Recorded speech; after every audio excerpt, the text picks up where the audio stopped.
Hello guys, magandang araw sa inyo.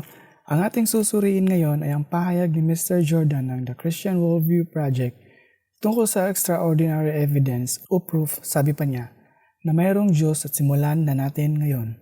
Hi, my name is Jordan from the Christian Worldview Project. Sasagutin po natin ang katanungan kung meron bang extraordinary proof ang Christianity sa kanilang extraordinary claims. Totoo na ang extraordinary claims do require extraordinary proofs. But when you are talking about a particular claim, when rejected, undermines the possibility of making any other claims intelligible, that is indeed extraordinary. Halimbawa, let's say if I reject atheism. Reject ang atheism? Paano mo i-reject ang disbelief sa claim na mayroong Diyos? Islam and Buddhism and many so-called religions, it doesn't undermine what I know about the foundations for understanding the world that we are studying, or yung tinatawag natin na preconditions of intelligibility, such as uniformity of nature, laws of logic, absolute morality, and truth. Sadly, hindi ito applicable sa Christian worldview. Balikan natin ito mamaya. Now, kahit i-deny ko ang atheism, Islam, Buddhism, and any other religions, I can still make sense all of those things. I can account or justify those things in my worldview. No, hindi. Isa itong claim at kailangang patunayan. At lahat ng belief system outside of Christianity ay imposibleng ma-justify or ma-account itong mga bagay na ito. Ito ay isang claim ni Mr. Jordan na kailangan niyang patunayan muna bago ang lahat. Basta na lang niya giniit na imposible sa ibang worldview ang pag-intindi sa mundo kagaya ng mga sinabi niyang ito. Law of uniformity, law of logic, absolute morality at objective truth. Hanggang assertion lang na walang patunay na kahit na ano. So ang assertion na walang patunay, pwede nating baliwalain ng basta na walang any justification. Since giniit lang din naman ito ng basta. Balikan natin yung unang claim ni Mr. Jordan. Uniformity of nature. Sa Christian worldview, hindi nagme-make sense ang uniformity of nature. Ina-assume ito bilang totoo sa science at kahit sa ordinary na buhay dahil mas maintindihan natin at mapag-aaralan kung ipagpapalagay nating regular ang daloy o takbo ng kalikasan. Halimbawa, na kung bibitawan mo ang basong hawak mo, babagsak ito. Sumisikat ang araw kada 24 oras at maaasahan nating sisikat ito bukas kahit hindi pa ito nangyayari. Na kung bibitawan ko itong ballpen ko at alam ko na nababagsak ito sa lupa dahil ipinagpalagay ko na regular ang kalikasan. Na base sa mga karanasan ko sa maraming beses kong pagbitaw sa mga bagay, parati itong nahuhulog pababa. Sa science, sinasabi natin na nahuhulog papunta sa center of earth, blah blah blah. Dahil sa pagpapalagay ko na uniform ang kalikasan. Kaya alam ko na rin na ganito ang mangyayari sa hinaharap kapag nabibitawan ko ang mga bagay, kaya hindi ko binibitawan ang hawak ko kung ayaw ko itong bumagsak. Sa Christian worldview, hindi ito applicable kaya hindi matino ang mundo nila. Sa pananaw nila na nakabase na mayroong Diyos na nangingialam sa takbo ng kalikasan, hindi nila pwedeng ipagpalagay ang uniformity of nature. Sa Biblia, ang source of knowledge ng mga Christians, nangyari daw minsan na napaguho ng mga taong pader ng isang kaharian sa pamamagitan lang ng pagsisigaw pagkatapos ng ikot-ikutan ito. Sa kanilang worldview, may nangyari din na nagsisigaw lang mga tao sa araw para huminto. Huminto naman ito. Sa karanasan natin, hindi ito nangyayari. Sa worldview nila, nangyayari ito. Naahati na parang padirang tubig sa dagat, nagiging alak, nilalakaran pa nga. Sa worldview nila, minsan nagsisibango ng mga zombies at nakakancel ang gravity. Ganito ang worldview nila dahil mayroon silang pinaniniwalaang tinatawag na Diyos na binabago-bago ang kalikasan base sa kanyang gusto. Kaya yung unang precondition na binanggit ni Mr. Jordan ay hindi applicable sa worldview nila. At isa pang example sa Christian worldview na walang sense ang uniformity of nature. Basahin natin sa Mark 11, verse 12 to 25. Now the next day, when they had come out from Bethany, he was hungry.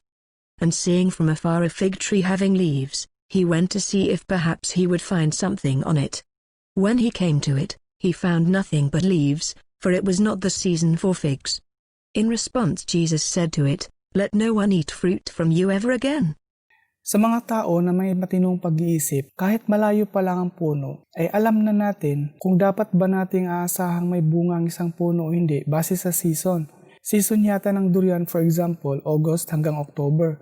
Pero si Jesus, nakakita ng puno, hindi pa season na mamunga ito, umasa may bungang makikita. Dahil wala siyang nakita, sinumpa niya yung puno.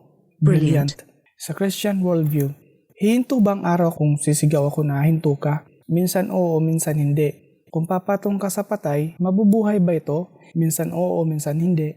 Kung maglalagay ba ako ng sanga ng kahoy sa harap ng nagtatalik na tupa, ang magiging anak ba nila ay batik? Sa Christian Worldview, oo. Pero kung susubukan mo yan ngayon, hindi na. Laws of logic. Yung laws of logic, walang kwenta sa Christian Worldview. Dahil ayon sa kanila, ang logic ay gawa ng Diyos na omnipotent.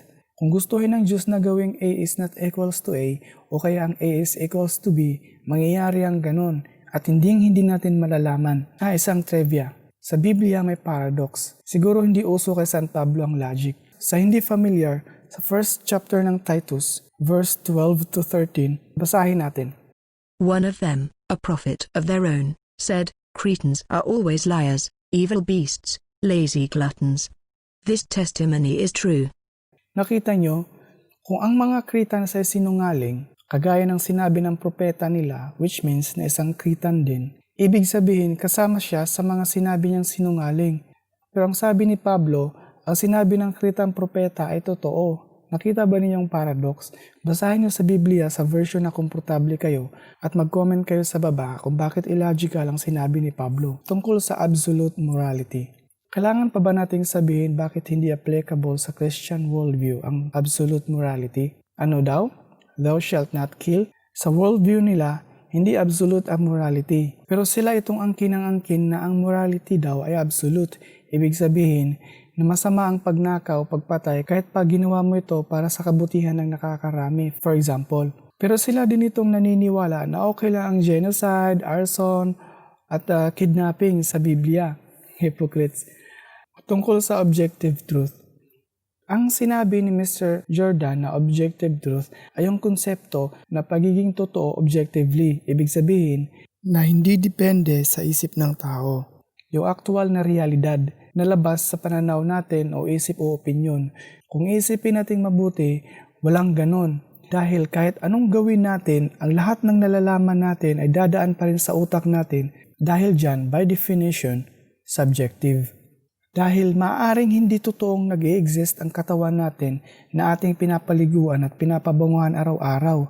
Maaaring nasa isang simulation lang tayo kagaya sa palabas ni Keanu Reeves o kaya sasabihin na ang universe ay ginawa lang noong nakaraang Webes at lahat ng alaala o sugat mo sa tuhod o piglat sa siko ay sinadyang nilagay lang dyan para magmukhang luma at may mas mahabang nakaraan ang mundo. Mapapatunayan ba nating mali ang hakang ito? Paano kung sasabihin yung ikaw ay isang utak lang at palutang-lutang sa space at ang lahat ng nakikita mo ay gawa lang ng utak mo?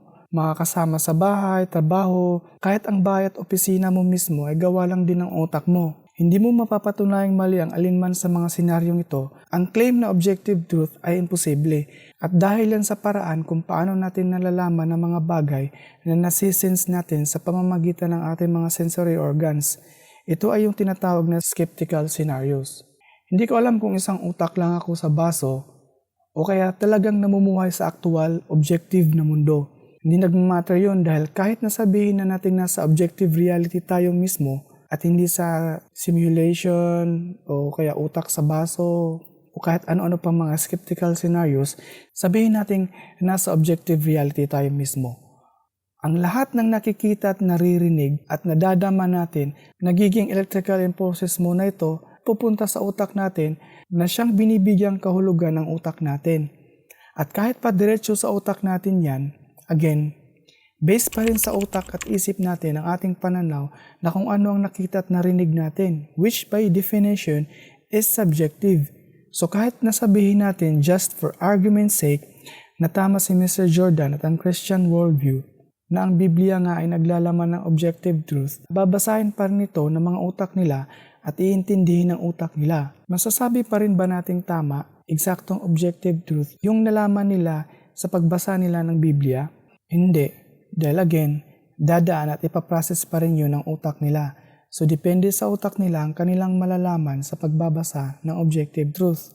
Nakulong tayo sa sarili nating utak at hindi naman pwedeng lumabas tayo sa katawan natin at tingnan ang objective na realidad para malaman ang objective truth. Kahit pa sabihin natin totoo ang Diyos ng mga Christians at bumaba dito sa mundo galing sa kung saan, at sinabi kay Mr. Jordan mismo ang objective truth again, dadaan pa rin ang impormasyong ito sa utak niya at bibigyang kahulugan ng utak niya sa paraang maintindihan ni Mr. Jordan. So base sa mga nasabi kong ito, imposible ang objective truth. Kaya tingnan mo, iisang libro lang ang binabasa nila pero mahigit kumulang 30,000 na mga hati-hati sa pagkakaintindi ng paborito nilang aklat na binabasa nila. So yung unang claim ni Mr. Jordan, ng worldview niya ay makakapag-account sa mga binanggit niyang preconditions of intelligibility ay mali.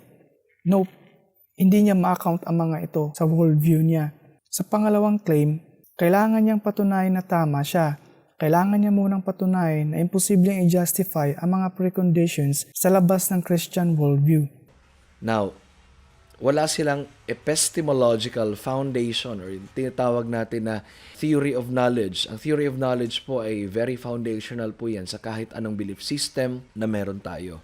If ang belief system ay walang meaningful foundation, how they know what they know, yan po ay isang malaking problema. At isa na po dyan ang atheism. They cannot account for knowledge. They cannot justify how they know what they know. Isang claim man niya ito, pero kung ginawa niyang question, fair question ito, paano nga ba natin nalalaman kung ano mang alam natin? Lalo na kung i-consider natin yung mga nabanggit kong mga scenarios na paano ang objective truth ay imposible. Malalaman natin na totoo ang ating mga paniniwala kung ang mga desisyon na nakabase dito ay nangyayari ayon sa inasahan nating resulta. Kunyari kung bibitawan ko ang ballpen na ito, inaasahan kong babagsak ito papunta sa sahig. Binitawan ko, bumagsak na sa sahig. Din totoo ang paniniwala ko. Now, ibang halimbawa, gusto kong pumasa sa exams. Naniniwala akong kung magdadasal lang ako kay Papa Jesus na ubod ng bait, papasa ako sa exams. Nagdasal ako kay Papa Jesus, hindi ako pumasa. Ibig sabihin, hindi totoo ang paniniwala ko. Isa pang halimbawa para maliwanag kung paano natin nalalaman ang alam natin at nalalaman kung anong totoo. Si Jordan ay gustong makalipad. Si Jordan ay may paniniwala na kung tatalon siya sa building na suot ang sombrero ay makakalipad siya. Kung totoo ang paniniwala niyang ganito, makakalipad siya. Kung hindi siya makakalipad, din hindi totoo ang paniniwala niya. Iba pang halimbawa, si Jacob ay gustong dumami ang mga tupa niya na may batik. Si Jacob ay may paniniwala na kung maglalagay lang siya ng sanga ng kahoy sa harap na nagtatalik ng mga tupa, ang anak nila ay magiging batik. Kung totoo ang paniniwalang ganito, then batik ang bawat anak ng mga tupang nagtatalik sa harap ng sanga. Kung hindi dadami ang tupa niyang batik, then hindi totoo ang paniniwala niya. Napakasimple lang, ulitin ko, ang katotohanan ay yung mga paniniwala na magbibigay ng resultang inaasahan natin o sa ibang pagkasabi, consistent sa paglalarawan sa ating karanasan sa paraang nasusubukan. Ang paraan nito ay tinatawag na pragmatism. Susubukan mo ang haka mo at kung ang resulta ay sang-ayon sa inasahan mo, din tama ang haka mo. Kahit yung mga pamahiin na susubukan natin ng ganito kung totoo o hindi. Kung ang resulta ay sang-ayon sa haka mo, then totoo yung pamahiin. Kung hindi, hindi. Siyempre, pwede tayong gumamit ng ibang paraan sa pagtuklas ng katotohanan. Kagaya ng ginagawa ng ibang relihiyon na ang tanging pinagkukunan nila ng katotohanan ay kung ano ang nakasulat sa Biblia. Pwede mong gamitin yan. Kung salungat ang pahayag sa Biblia, din hindi ito totoo. Kung sang-ayon sa Biblia, din totoo ito. Pwede din gawing basihan ang sinasabi ng simbahan kung ano ang totoo at hindi totoo. Kahit nga nanay mo, pwede mong gawing basihan sa katotohanan kung ano ang totoo at hindi. At walang logic o reason ang makapagsasabi sa iyo na mali ka.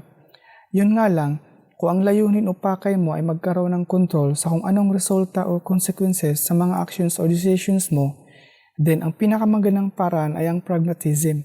At ito ang paraang ginagamit ng dakilang science. Gagawa ka ng hypothesis, susubukan mo ito at kung sang-ayon ang resulta base sa inasahan mo, eksakto ang hypothesis mo. Hindi nagmamatter kung ano man ang objective reality na nasa labas ng ating isipan. Ang alam lang natin, consistent ang consequences sa mga bagay na gagawin natin, like experiments for example, kung susubukan natin ito. Sa katunayan, hindi natin kailangan i-assume na may objective reality. Hindi nagmamatter kung nasa simulation lang tayo o sa objective reality o kung mayroon nga bang objective reality. Irrelevant yun. Maaaring nasa loob lang tayo ng matrix at nagsasagawa ng mga eksperimento pero ang totoo sa objective reality, nakahiga lang tayo sa mga garapon na puno ng laway. Hindi na yan mahalaga dahil ang nagmamatter lang na consistent ang resulta sa mga experiments natin at ang mga resulta sa mga experiments natin ay objective. So kung pag-aaralan natin ang mga results o consequences sa mga actions o reactions ng mga bagay, kahit illusions lang ito, makakagawa tayo ng mga modelo sa kung ano man ang objective reality na nagagamit natin sa pag-predict sa mga future occurrences. At ito ang pragmatism. Ito ang paraan na ginagamit sa proseso na mas kilala sa tawag na science. No need na mag-assume na may God o kung ano mang ibig sabihin yan na pwede magbago-bago sa mga nangyayari sa sanlibutan o kung ano-ano pang mga bagay na hindi naman nasusuri, hindi nasusubukan at napapatunayan. What he said. It works. It works. Planes fly, cars drive, computers compute. It's an inductive argument. If you base medicine on science, you cure people. If you base the design of planes on science, they fly. If you base the design of rockets on science, they reach the moon. It works, bitches.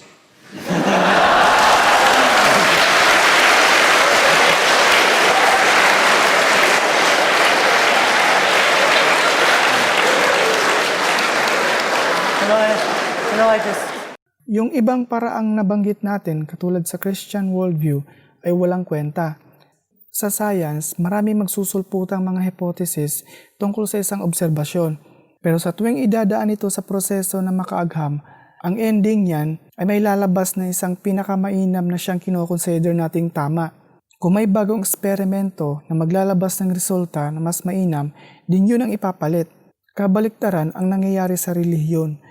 May lalabas na isang Bible fan club, tapos maya-maya magsusulputan ng mga anak-anak ng mga fan clubs at may kanya-kanyang pagkaintindi kasi ang paraan sa paghahanap nila ng katotohanan o yung tinatawag ni Mr. Jordan na theory of knowledge kung paano nila nalalaman ang alam nila ay walang direksyon, walang silbi at walang kwenta. Kaya ngayon, may mahigit 30,000 na mga Christian denominations mayroon sa mundo at dumadami palalo. Kung talagang mas mabisa ang theory of knowledge nila, mag-design sila ng eroplano o gamot ng COVID-19 base sa kanilang epistemological foundation. Mayroon ba tayong magagamit sa kaalaman na makukuha natin sa pagbabasa ng Biblia? Nakagawa ba tayo ng computers galing sa pagsasaliksik nito? At may nagawa ba tayong technology sa katotohanang mayroong Diyos?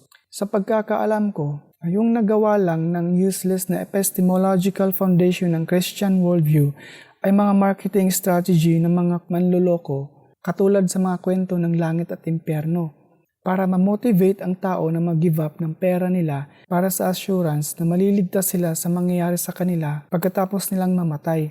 See, ang applications ng theory of knowledge ng religious worldviews ay kung patay ka na kasi wala ka ng way para mapatunayan kung totoo o hindi, while ang proseso ng empirical pragmatism o kung sa Bisaya pa ay science ay nakapundar sa nasusubukang mga paniniwala. Ayan ang dahilan kung gagamit tayo ng scientific process ay nakakapag-produce tayo ng hospitals at nakakapagpalutang at nakakapagpalipad at nakakapagpatakbo ng bakal. Habang ang Christian worldview ay hanggang thoughts and prayers lang. But when you make extraordinary claim that the philosophical precondition of intelligibility for anything is based upon the Christian worldview, that is really extraordinary. Para sa akin ay walang kwenta ang Christian worldview sa mga dahilang na ipaliwanag ko na. Hindi ko na kailangang i-presuppose na mayroong magical being na nagkokontrol sa sanglibutan para lang malaman ang mga bagay na dapat kong malaman at pagsulba sa mga problema sa buhay. Ang kailangan ko lang ay pragmatic view. Sino bang tao na nagbabase sa epistemology nila sa Christian worldview? na kung gusto nilang gumawa ng gusali, babase sila sa Biblia o mag-abang ng divine revelation sa Diyos. Pagkos halos kung hindi man lahat, I think lahat ng progress sa science ay nagawa natin na hindi natin ina-assume ang existence ng kung ano-anong mga supernatural na mga entities like God or spirits. Kaya hindi tayo nag-aalala na baka mag-malfunction ang mga computers natin sa tuwing may dadaang mga kaluluwa magkukos ng electrical surge o manggulo sa mga particle accelerators na binuo natin. Kaya hindi tayo nag-aalala sa tuwing magpapatayo tayo ng mga gusaling umaabot ng ilang daang metro ang taas na baka may Diyos na magagalit at manggulo.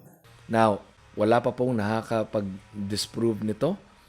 And to be honest, it cannot be disproven. It cannot be disproven.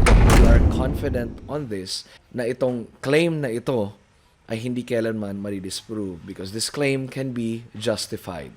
Hindi ba talaga yan nadi-disprove kasi hindi naman yan napruwebahan in the first place? Joke ba to? I hope joke lang to. Dahil anong silbi ng pag-disprove sa mga claims na wala naman kahit isa na evidence? Like, seriously? Mga ilang milyong claims ang ginagawa sa buong mundo araw-araw na walang pagpapatunay pero may nababahala ba na ang mga ito ay hindi pa nadi-disprove? The thing is, it is assumed by many people, including atheists, these things are taken for granted by many people, that the universe is uniform, that we can use inductive principles, and that there is moral absolute and absolute truthfulness. And these truths comports only in the Christian worldview. Kung nag-skip ka at hindi mo napanood ang paliwanag ko tungkol sa kung bakit ang mga binanggit niyang mga bagay na tinake for granted daw natin ay claim na walang basyan at salungat pa sa kanyang worldview. Panoorin mo itong video ulit. Maikli lang ang free time ko ngayon kaya elaborate natin ang mga paksa nito sa mga susunod na pagkakataon. Take note, sa mismong worldview niya, walang absolute morality at walang absolute truthfulness. That is why the extraordinary claims of Christianity about God's existence is mapped with extraordinary proof that when you reject it, you undermine all philosophical possibility of making rationality, science, morality, and truth possible. Uulitin ko, if you reject the God of Christianity, you make rationality, science, morality, and truth impossible. I think hindi seryoso ang video nito. It sounds more like a poo. I-prove mo muna na nag-i-exist ang God of Christianity bago ang lahat ng kalokohang ito. See? Kung sa tingin mo okay lang na mag-assert at gawing proof ang assertion mo, then bakit ako hindi? Ang extraordinary evidence ko na totoo ang invisible pink unicorn ang gumawa ng preconditions of intelligibility. Now, wala pa pong nakakapag-disprove nito. And to be honest, it cannot be disproven. It cannot be disproven. And we are confident on this na itong claim na ito ay hindi kailanman madi-disprove because this claim can be justified. The thing is, it is assumed by many people, including Christians. These things are taken for granted by many people, that the universe is uniform, that we can use inductive principles, and that there is moral absolute and absolute truthfulness. And these truths comports only in the Invisible Pink Unicornist's worldview. That is why the extraordinary claims of The Church of the Invisible Pink Unicorn. about Invisible Pink Unicorns. existence is mapped with extraordinary proof that when you reject it, you undermine all philosophical possibility of making rationality, science, morality, and truth possible. Uulitin ko, if you reject the Invisible Pink Unicorn. The Church of the Invisible Pink Unicorn. you make rationality, science, morality, and truth impossible. Now, don't get me wrong. Hindi ko sinasabi na ang mga belief system outside of Christianity is not rational and not moral being. They are image bearers of God, and I can account for them. Now, in a world of chance, without meaning and purpose, why do I care about rationality and morality? Kaya nga sinasabi sa Romans 1 verse 21 to 22, "For although they knew God, these people knew God, they did not honor Him as God or give thanks to Him, but they became futile or useless in their thinking, and their foolish hearts were darkened. Claiming to be wise, they became fools." In a sense, the supernatural view of Christianity is the presupposition of the natural world. Without the Christian worldview, you cannot make sense or understand this world that we are studying. Araw-araw kang nabubuhay dito sa mundo, gumigising ka sa umaga. In fact, habang natutulog ka, you assume na uniform ang nature.